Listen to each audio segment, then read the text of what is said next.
يعني ممكن يقول أبو زمان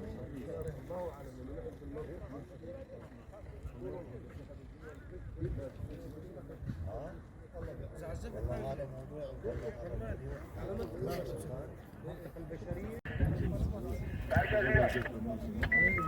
Neyin? Burası nerede? Miraç Camii. Miraç Camii yan kısmındayız. İyi günler.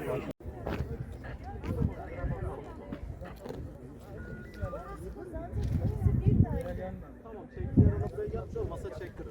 Sen ona göre bak. Şundan telefonu sana çıkar.